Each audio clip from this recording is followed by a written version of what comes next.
If you've ever fallen on hard times, or suffered a serious injury, or even just posted a sob story on Facebook, odds are you've had a friend or family member reach out and say, "I'll pray for you."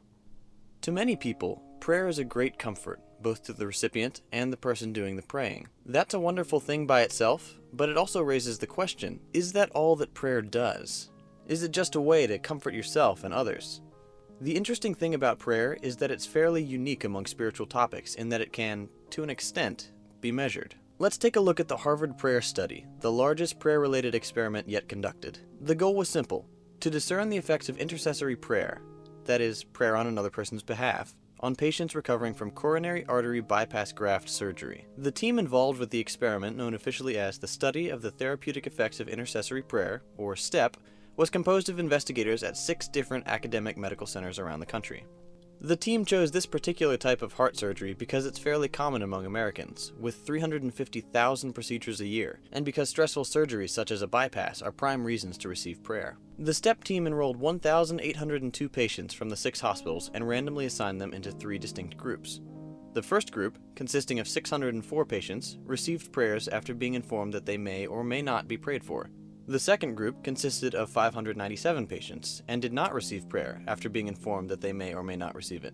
And the third group consisted of 601 patients who received prayer after being informed that they would receive it. Caregivers and auditors comparing case reports to medical records remained unaware of the patients' group assignments throughout the study. The researchers also decided to incorporate multiple denominations in the study, but ended up with only 2 Catholic groups and 1 Protestant group, as the other denominations could not make the time commitments required for the multi-year study. You may be thinking, hey wait, everyone prays differently. Won't that spoil the experiment? That's a good thought, and the STEP team addressed it. They standardized the beginning of the prayer and its duration so that all the patients would receive roughly equivalent prayers. The STEP team provided only the patient's first name and the last initial to all the prayer groups. Prayer began on the day of the surgery and continued daily for 2 weeks. The results? In the groups who were informed that they may or may not receive prayer, groups 1 and 2, complications occurred in 52% of those who received it versus 51% of those who did not. Complications occurred in 59% of patients who were told they would receive prayer versus 52% who also received prayer but were uncertain of receiving it. Major complications and 30-day mortality rates were similar across the 3 groups. The results show that prayer had no effect at all on the outcome of the procedures. If anything, the patients receiving prayer fared slightly worse. What does that mean? Is prayer useless as a tool for healing? Well, yes and no. There's a lot to be said for emotional support and positive thinking. For many, prayer is a powerful way to show love and support. Now, the researchers conducting this test were very careful to explain that the study had no interest in proving or disproving the existence of God. They were simply interested in prayer.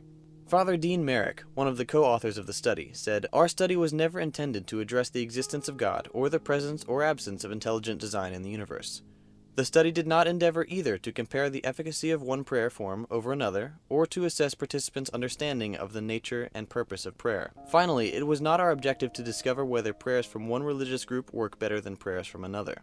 In addition, the STEP team did not ask family and friends to withhold prayer during the study, nor did they expect the patients to refrain from praying for themselves. This kind of test is interesting because it takes a central tenet of religion, something which is usually very hard to qualify and quantify, and measures its effects in an organized way. There are many people, my wife and friends included, who say this sort of test is worthless because you can't put God in a test tube and expect him to act as our researchers want. A valid point, perhaps, but what should we make of the results?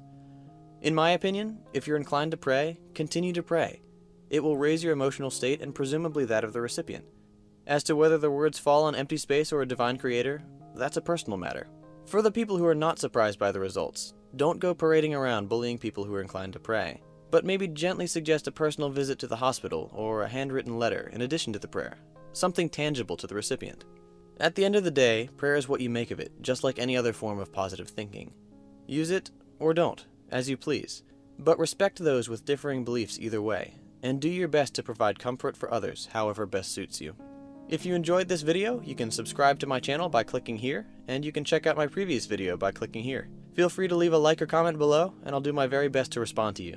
Thanks for watching, and we'll see you in the next video.